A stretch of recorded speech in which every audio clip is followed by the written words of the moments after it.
वो कानून बनाता था और कमजोरों को उस कानून को मानना पड़ता।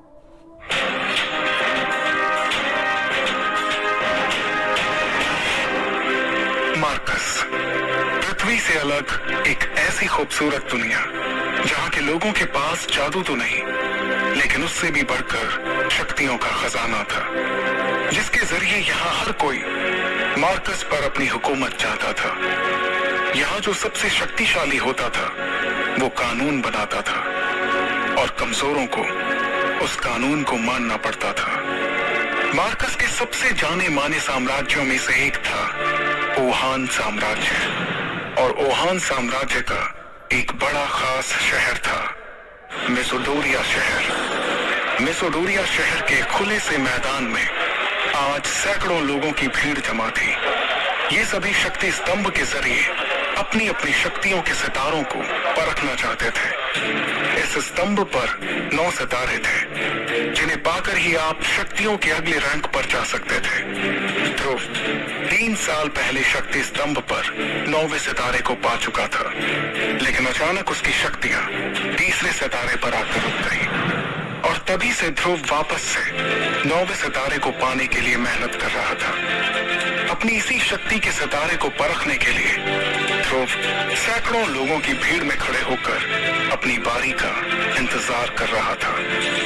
अपने दोनों हाथों की मुट्ठी को बंद कर ध्रुव ने खुद को भरोसा दिलाते हुए कहा, इस साल मैंने जी तोड़ मेहनत की है। इस बार मेरी शक्तियां जरूर 9वें सितारे तक फिर से पहुंचेंगी, जरूर पहुंचेंगी। आज मैं शून्य रैंक से आगे बढ़कर एकलव्य बन के रहूंगा। तभी एक घोषणा सभी के कानों में गूंजी, और अब अपनी शक्तियों को परखने वाले अगले शख्स का नाम है ध्रुव।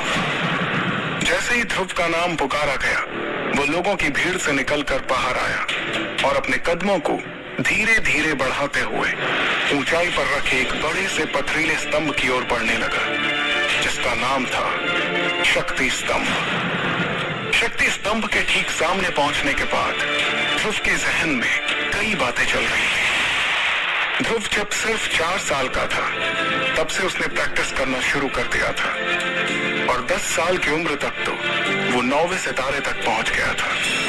फिर 11 की उम्र में वो शून्य रैंक से एकलव्य रैंक पर आ गया था। शौर्य दल के 100 साल के इतिहास में ये पहली बार था जब एक 11 साल का बच्चा एकलव्य बन गया हो। लेकिन उसके बाद ऐसा कुछ हुआ कि अचानक से एकलव्य एक बार फिर से शून्य रैंक पर आ गया। यही सब सोचते हुए ध्रुव ने अपने दाहिने हाथ की हथेली को शक्ति स्तंभ पर रखने के लिए आगे बढ़ाया। फिर उसने आंखें बंद करते हुए अपनी हथेली को शक्ति स्तंभ पर बने शक्ति चक्र पर रखा। कुछ देर सन्नाटे के बाद ध्रुव के कानों में एक आवाज गूंजी, तीसरा सितारा, शक्ति और भी कम। इस बार भी ध्रुव का सबसे निराशाजनक प्रदर्शन।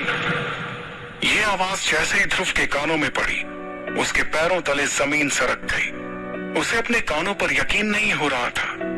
जैसे ही उसने अपनी आंखें खोली, शक्ति स्तंभ पर गड़े हुए 2 शब्दों तीसरा सितारा ने उसके सपनों को चकनाचूर कर दिया। उसे बिल्कुल भी समझ नहीं आ रहा था कि आखिर ऐसा कैसे हो सकता था। इस बार तो उसने हर बार से ज्यादा मेहनत की थी। शक्ति स्तंभ के सामने खड़े ध्रुव ने अपने आप से बड़बड़ाते हुए कहा, नहीं नहीं, ऐसा नहीं हो सकता, ऐसा बिल्कुल भी नहीं हो सकता।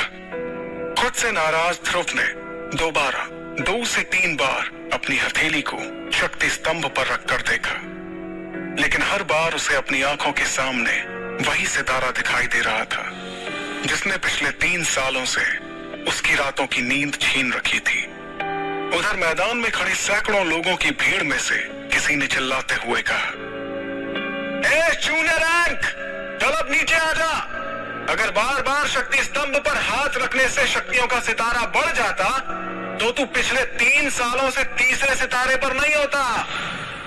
उसके इतना कहते ही कई लोगों ने जोर के ठहाकों के साथ ध्रुव पर हंसना शुरू कर दिया। ये हंसी के ठहाके पूरे मैदान में गूंजते हुए ध्रुव के कानों में तीर की तरह चुभ रहे थे। ध्रुव ने वहां से निकलने के लिए अपने कदमों को आगे बढ़ाना शुरू किया, लेकिन अब उसके कानों में उन सभी के हंसी के ठहाकों के साथ कई ताने भी सुनाई देना शुरू हो गए। क्यों भाई, एक बार फिर से ध्रुव ने साबित कर ही दिया कि वो पिछले 3 सालों से शून्य था, शून्य है और आगे भी शून्य ही रहेगा। गलती से ही हीरो बन गया था ये छोटी सी उम्र में। हाँ भाई, बिल्कुल सही कहा। और मेरे हिसाब से अब इस शून्य की कीमत हमारे शौक